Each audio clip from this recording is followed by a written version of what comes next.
नमस्कार, मैं हूं आपके साथ इश्तियाक अहमद और आप देख रहे हैं आर्य न्यूज। बुलेटिन की शुरुआत करेंगे इस वक्त बड़ी और अहम खबर से, जो कि लखनऊ से है। लखनऊ में सीएम के जनता दर्शन कार्यक्रम में पहुंचे लोग।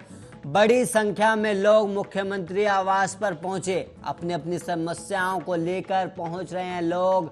मुख्यमंत्री योगी से मिलने की कर रहे हैं मांग। इस वक्त की बड़ी और अहम खबर जो कि लखनऊ से है। लखनऊ में अपनी अपनी समस्याओं को लेकर पहुंचे हैं सीएम आवास लोग। और वहीं आपको बता दें, मुख्यमंत्री योगी से मिलने की कर रहे हैं मांग। इस वक्त की बड़ी और अहम खबर, जहां पर जनता दर्शन कार्यक्रम में हजारों की संख्या में लोग पहुंचे हैं। और इस वक्त की ये बड़ी खबर, जहां पर सीएम के जनता दर्शन कार्यक्रम में लाखों के लोगों में पहुंच रहे हैं लोग। और वहीं आपको बता दें, सीएम से मिलने की कर रहे हैं मांग। और वहीं बड़ी संख्या में लोग सीएम आवास पर पहुंचे हुए हैं, जिसको लेकर आपको बता दें अपनी समस्याओं को लेकर लोग सीएम के आवास पर पहुंचे हैं। और वहीं वहां पर पहुंचे लोग सीएम योगी आदित्यनाथ से मिलने की कर रहे हैं मांग। इस वक्त की बड़ी और अहम खबर, जहां पर जनता दर्शन कार्यक्रम में लोग पहुंचे हैं। और वहीं आपको बता दें, सीएम आवास के घर पर ये जनता दर्शन कार्यक्रम होता है, जिसमें सीएम योगी आदित्यनाथ लोगों की परेशानियां सुनते हैं और वहीं पर उसका निपटारण का आदेश भी देते हैं। इसी को लेकर हजारों लाखों की संख्या में लोग सीएम योगी आदित्यनाथ के आवास पर पहुंचे हैं। और वहीं वहां पहुंचे लोग सीएम योगी आदित्यनाथ से मिलने की मांग कर रहे हैं और अपनी अपनी समस्याओं को लेकर सीएम आवास के घर पहुंचे हैं लोग। इस वक्त की बड़ी और अहम खबर जो कि लखनऊ से है, जहां पर जनता दर्शन कार्यक्रम में लाखों की संख्या में लोग पहुंच रहे हैं। और वहीं आपको बता दें, अपनी अपनी समस्याओं को लेकर लोग बड़ी संख्या में सीएम आवास पर पहुंच रहे हैं। और वहीं पहुंचे लोग सीएम योगी आदित्यनाथ से मिलने की कर रहे हैं मांग।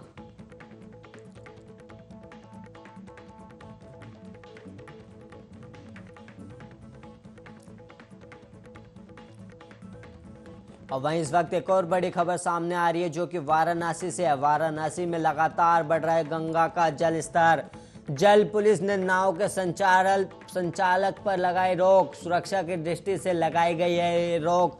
नाविकों ने रोक लगाए जाने के निर्देश का किया स्वागत। करीब 2 मीटर प्रतिदिन बढ़ रहा है गंगा का जल स्तर। इस वक्त की बड़ी और अहम खबर, जहां पर गंगा का जल स्तर खतरे के निशान से भी पार हो गया है। और वहीं आपको बता दें, गंगा का जल स्तर बढ़ने के बाद वहां पर नाव के संचालन को रोक दिया गया है। और इसको लेकर गांव के लोग बड़े खुश भी हैं। और वहीं आपको बता दें, वाराणसी में लगातार बढ़ रहा है गंगा का जल स्तर, और जिसको लेकर जल पुलिस ने नाव के संचालन पर रोक लगा दी है। और इस रोक से नाव संचालक के लोगों में इस फैसले का स्वागत किया है और सुरक्षा की दृष्टि से ये रोक लगाई गई है। और वहीं नाविकों ने रोक के निर्देश का स्वागत किया है। इस वक्त की बड़ी और अहम खबर जो कि वाराणसी से है। वाराणसी में गंगा का जल स्तर बढ़ने के बाद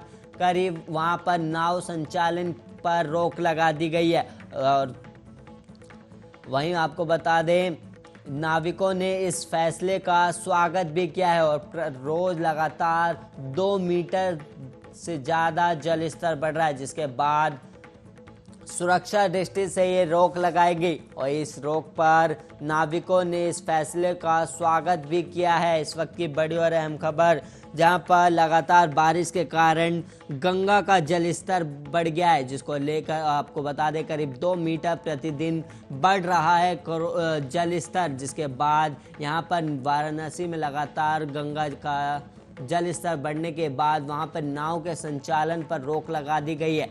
और यह आपको बता दें, जल पुलिस ने नावों के संचालन पर रोक लगाई और नाविकों ने इस फैसले का स्वागत भी किया है। और आपको बता दें, सुरक्षा दृष्टि से ये रोक लगाई गई है। और वहीं आपको बता दें, प्रतिदिन 2 मीटर से ज़्यादा जल स्तर बढ़ रहा है।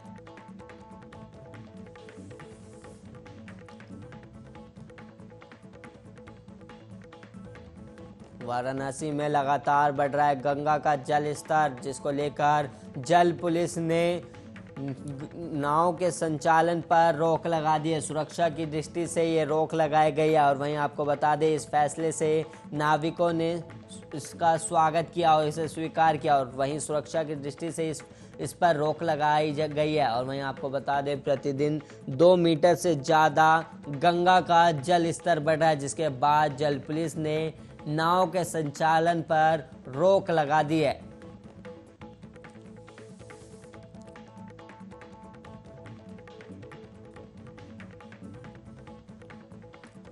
देश भर में कोरोना संकट अभी भी बरकरार है। पिछले लगातार 6 दिनों से 40,000 से ज़्यादा कोरोना केस सामने आ रहे हैं। सोमवार सुबह स्वास्थ्य मंत्रालय की ओर से जारी आंकड़ों के अनुसार पिछले 24 घंटे में 40,134 नए कोरोना केस आए और 422 संक्रमितों की जान चली गई। केरल में सबसे ज़्यादा 20,728 नए मामले सामने आए। हालांकि देश भर में पिछले 24 घंटे में 36,946 लोग कोरोना से ठीक भी हुए हैं और वहीं केरल में कोविड मामलों की संख्या में कोई राहत नहीं मिली। यहां छठे दिन भी 20,000 से ज़्यादा केस दर्ज किए गए।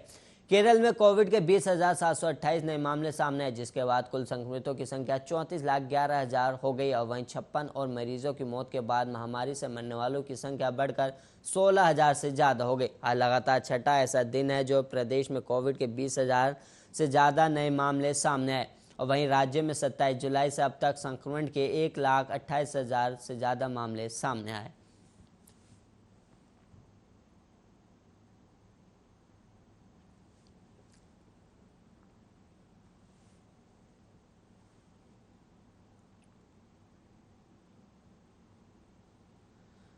देश में भी कोरोना का कहर बरकरार है और वहीं आपको बता दें छठे दिन भी रोजाना आ रहे हैं 40,000 से ज़्यादा केस। और वहीं टोक्यो ओलंपिक की धूम विश्व भर में गूंज रही है और भारतीय टीम के खिलाड़ियों का शानदार प्रदर्शन दुनिया देख रही है। इस बीच अब कमलप्रीत कौर डिस्कस थ्रो के फाइनल में उतरेंगी। कमलप्रीत अगर मेडल जीतती हैं तो वह एथलीट्स में मेडल लाने वाली पहली भारतीय बन जाएंगी। टोक्यो ओलंपिक के 11वें दिन भारतीय महिला हॉकी टीम ने इतिहास रच दिया है।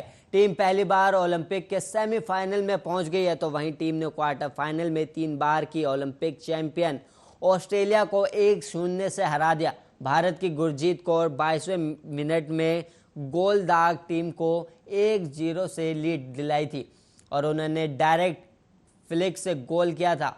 ऑस्ट्रेलिया ने पहली बार ड्रैग फ्लिक से गोल गंवाया और शूटिंग में भी भारत की आखिरी उम्मीद ऐश्वर्या प्रताप सिंह और संजीव राजपूत का मुकाबला शुरू हो चुका है और ये दोनों 50 मीटर राइफल 3 पोजीशन में भारत का प्रतिनिधित्व कर रहे हैं।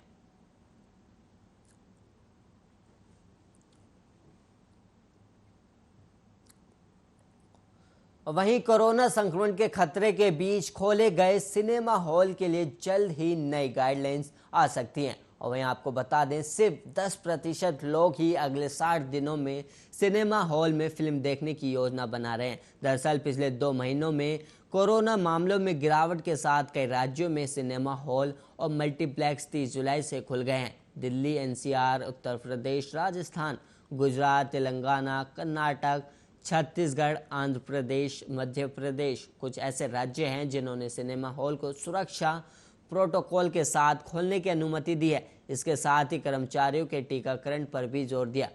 और वहीं आपको बता दें कि लोकल सर्कल ने अगले 60 दिनों में लोगों के सिनेमा हॉल या मल्टीप्लेक्स में आने की संभावना पर एक सर्वेक्षण किया है। सर्वे में शामिल लोगों में सिर्फ 10% लोगों ने ही कहा कि वे अगले 60 दिनों में सिनेमा हॉल या मल्टीप्लेक्स में फिल्म देखने जाएंगे और जवाब में सिर्फ 8% नागरिकों ने कहा कि वे एक से ज़्यादा बार जाने की योजना बना रहे हैं। रिपोर्ट्स के मुताबिक 2% की बढ़ोतरी के साथ लोगों ने सिनेमा हॉल में जाने की रुचि दिखाई है।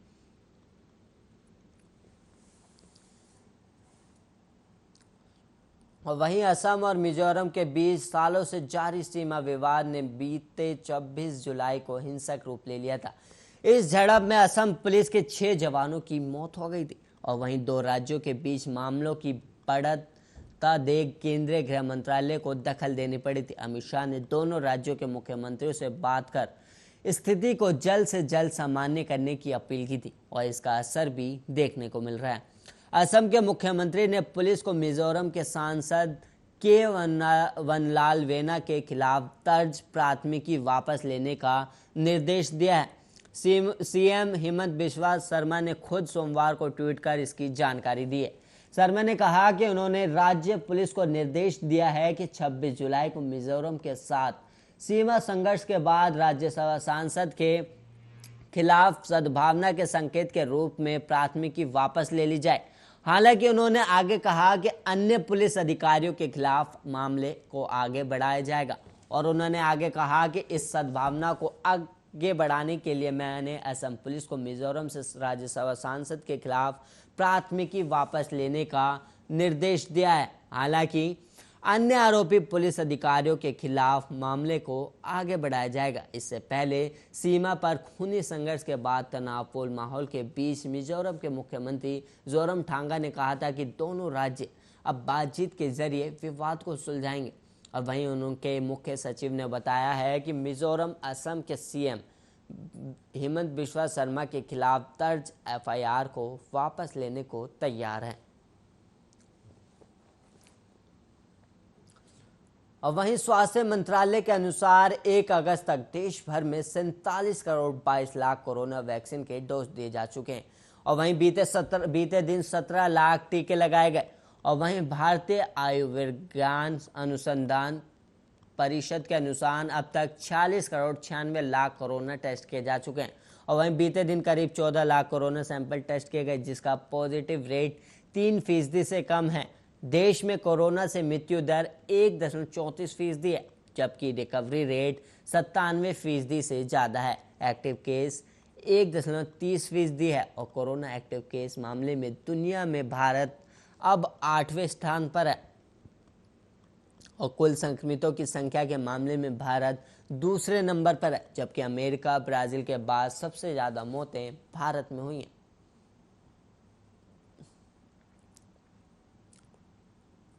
केंद्रीय माध्यमिक शिक्षा बोर्ड आज यानी कि सोमवार को 10वीं कक्षा का रिजल्ट जारी कर सकता है। बोर्ड पहले ही 12वीं कक्षा का रिजल्ट जारी कर चुका है और अब छात्रों को 10वीं के रिजल्ट का इंतजार है।